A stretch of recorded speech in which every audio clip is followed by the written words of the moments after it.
Alms? Alms for the poor, sir? Would you help the less fortunate with your gifts? Bah! Who needs your generosity anyway? Good day, Destin. How is my favourite urchin this fine day? Good day to you, Miss Fiona. Opening up shop, are we? Aye, that's what one does if one wants to do business. Indeed. Speaking of which, milady, you wouldn't happen to have a small bit of copper you could spare for a poor cripple? I suppose I could hire you to wipe down the windows for tuppence. Come along now. I'll do my best. It's not easy to wipe windows on crutches, miss. We'll make do. Let me go get a bucket of water. All right. Hello, sir. How may I help you? I don't have time to waste with you at present. Is your employer here? My what? Your boss. Is your boss here? Did you say something, Destin? Oh, Mr. Artie, I wasn't expecting you. This much is obvious, Miss Fiona. I'm here to collect on your loan. But, sir, we talked about this. I haven't made enough sales this month to cover rent and what I owe you. Your personal business is your own affair, Miss Fiona. My concern is purely financial. I hear tell that the courts are not friendly to those who default on their debts. Oh, we'll pay you back. I promise. I expect to make a good profit for the holidays, and there should be enough to pay you then. The holidays are months away, Miss Fiona. Do you expect me to wait that long while you get your pitiful business together? It's not pitiful. She runs a right good shop if I do say so myself. And what would a worthless scoundrel like yourself know about anything of real value? You have till the end of the day, Fiona. I will be passing by on my way home, and you may pay me then. If not, I'm afraid I will have to get the law involved. That's not fair. Hush, Destin. Mr. Artie is quite generous to give me more time. You will have your money by the end of the day. See that you do. 10 after 5, no later. Thank you, sir. What a lap he was. You're going to show him, aren't you, Miss Fiona? I suppose I'll have to. Are you going to stop with the windows, or shall I find someone else who will? But what will you do? Well, when things seem to be impossible, I often turn to a friendly companion that cheers me up every time. Oh, you want me to start it up for you then? Yes, please. Hi, Miss Fiona. What you doing? Hello, Destin. I was just reading and enjoying my garden. How are you today? I'm good. I was going to head over to Mr. Jacob's garage and see who's there. Oh, well, I happen to know that he isn't. I saw him drive by with Flynn just now. Looked like he was taking his boat out to the lake again. Oh, man. I guess I can go down to the Old Forest Bridge and see if Bailey or Laura are down there. Hey, Destin. What are you doing here? Hey, Artie. Just talking to Miss Fiona. Oh, you coming to Mr. Jacob's garage soon? I was going to, but then Miss Fiona told me that he isn't home. He's not? Doesn't he know that it's Saturday morning? Where are we supposed to hang out if there's nobody there? Well, I know it's a poor substitute, but my garden is pretty comfortable, and I was considering pouring myself a glass of orange juice. Would you care for some? Sure, I guess. Yeah, me too. Wonderful. I won't be but a moment. So, what's that you've got there, Artie? Extra homework? This is what I wanted to talk to Mr. Jacobs about. It's a script for the school's Christmas play, The Christmas Carol. Christmas? But it's still summer. Yeah, but Christmas plays take a while to put together. In fact, this isn't the whole script. It's just a passage that they want us to use when we read for the audition. Oh, so you aren't in the show yet. You're just trying out for it. I mean, sure, if you want to get technical about it. But seeing as how I've been acting for years, I've got something that all directors want. You're tall? Professionalism. I know what I'm doing, and I'm good at it, too. I mean, not to toot my own horn or anything, but yeah, I'll get in. Okay. What part are you trying out for? I mean, there are a lot of great supporting characters in the show, but if I'm going to try out, there's obviously one part that I have to try out for. I don't know if it's been pointed out to you, but I'm a little kid. And when it comes to figuring out what older kids are talking about, you're going to have to do a little more explaining than usual. Oh, sorry. I know how that goes. I'm trying out for the main character, Ebenezer Scrooge, the black-hearted moneylender that learns the truth about Christmas. It's still weird. What is? Talking about Christmas this early. Still not used to it. How about listening to the radio? Would that make it better? Sure. Wait, Mr. Jacobs has a radio here? I'm pretty sure that's what's on the table over there. Miss Fiona must be borrowing it for the weekend or something. Okay, well, sure, let's start it up. Well, I hope that you get the part, Artie. It's always fun to be a part of a play, and playing the main character is a big responsibility. Yeah, I know. Any tips on how to get the part, Miss Fiona? It's been a while since I've tried out for a play. But I seem to remember in my acting classes there was a saying, an actor prepares. Okay, but what does that mean? Yeah, I don't get it either, Destin. That could mean pretty much anything, Miss Fiona. I suppose so. But it's a saying that is talking about getting into the mind of your character. Study them, learn their hopes and dreams, their deepest fears and sorrows. Charles Dickens wrote a lot about Ebenezer Scrooge's past and personality, so learning all of these things shouldn't be hard at all. Huh, I thought he was just greedy. Well, that's a good place to start. What does it mean to be greedy? You're selfish? All right. What else? There's more? I guess it means that you take more than you need?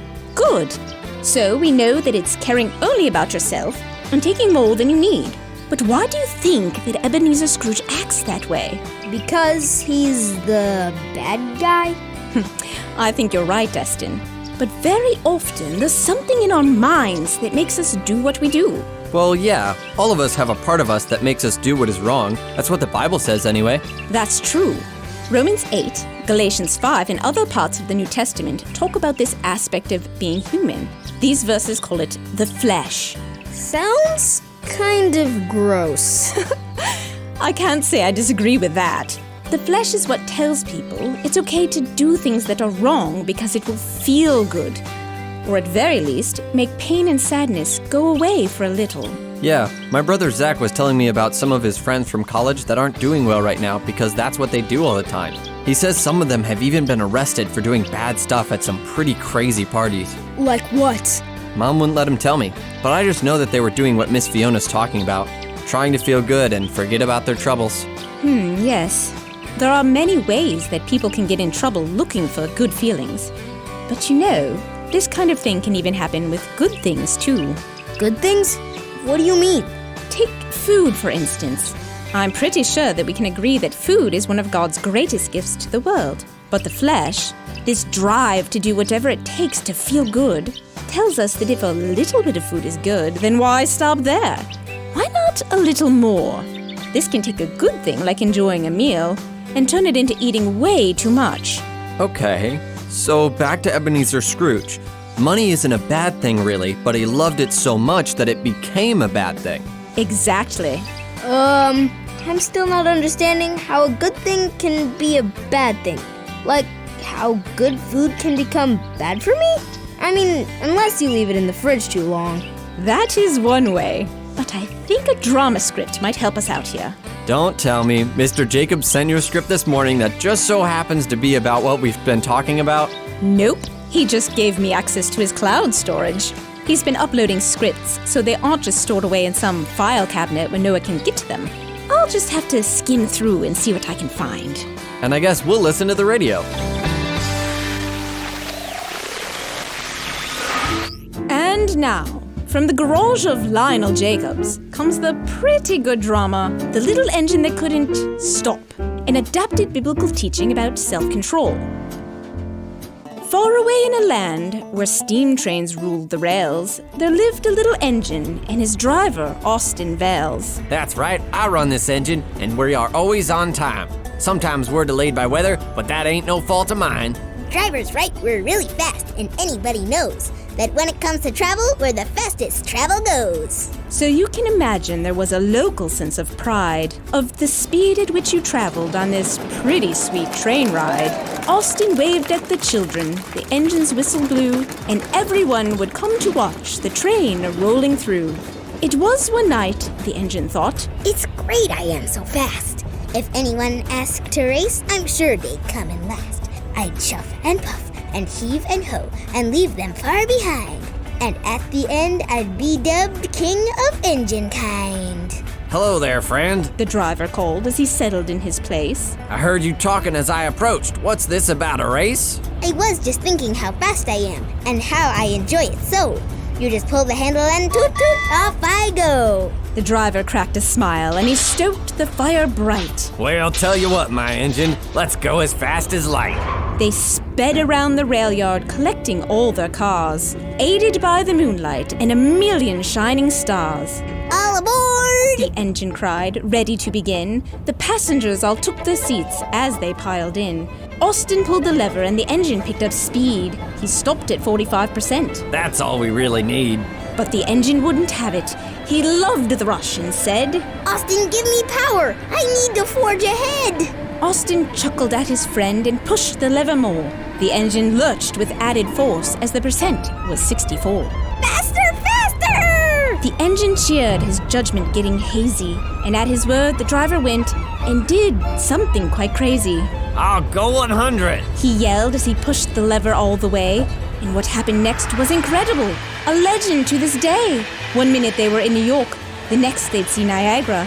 Next was Brazil, then the Congo, Australia, and then Siberia, Egypt, Haiti, Belgium, Hong Kong, Argentina, and Wales. This ride was getting way too fast, even for Austin Vales. This is fun and all, my little friend, but shouldn't we slow up soon? I wanted to get there faster, not take a shortcut to the moon. I cannot stop! The engine wailed as they bolted through Ukraine. The passengers were terrified. Let us off this train!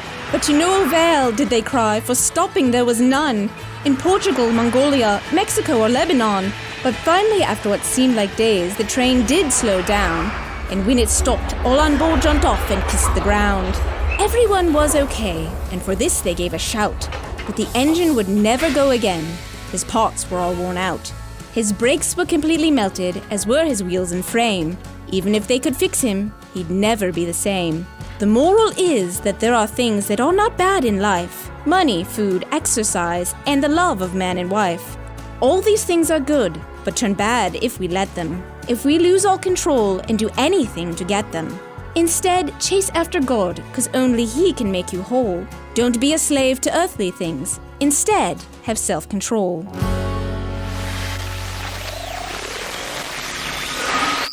Miss Fiona, I have some questions about what we've been talking about today. All right, Destin. What can I clear up for you? We've been talking about greed, and that thing inside us that makes us do bad things, right? The flesh, Yeah, that. So, what I want to know is, how can we not be greedy? Weren't you listening to the end of the story about the train? We need to use self-control. Okay, but some of us don't know what that means, Artie.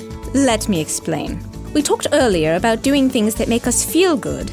And though there's nothing wrong with feeling good, we need to make sure that we are in control, able to decide when we have had enough, and stop when we decide that. So basically, controlling yourself. Self-control. Right. Okay, but how do I do that? I've tried having self-control, and it's not easy. No, you're right about that.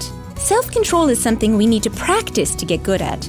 But it's also something that comes easier the more we let God into our lives, like it says in Galatians 5:23. So is self-control the only thing we can do to not be greedy? I can think of a couple more things that can help. For one, if we are thankful for what we already have, there's less of a chance that we will want any more. Paul in the Bible tells us in Philippians 4 that he discovered how to be happy and thankful for what he had, no matter if he had a lot or just a little. Greed can't get far if you are already happy with what you have, so thankfulness is a great way to fight it. Anything else we can do? One other thing that comes to mind is the one thing that Jesus tells us can fix any wrong on earth: love. When we love other people and God, we don't think about how much we can get, we think about how much we can give others. Sounds like the opposite of greed to me. Yeah. So, self-control, love, and thankfulness are how not to be greedy. It's a good start anyway. I'll remember that. And it's weird to say, but I'll do my best to not have any of those when I try out for the part of Scrooge. As long as it's only acting. Of course. I'd better head over to the school. The auditions should be starting any minute now. See you later. Good luck, Artie. I'd better go too. Thanks for explaining stuff this morning, Miss Fiona. You're not that bad at it. Glad I'm at least adequate. Have a good day, Dustin. Bye. Not bad at it. Right, how does Lionel turn these things off? Oh, here we go.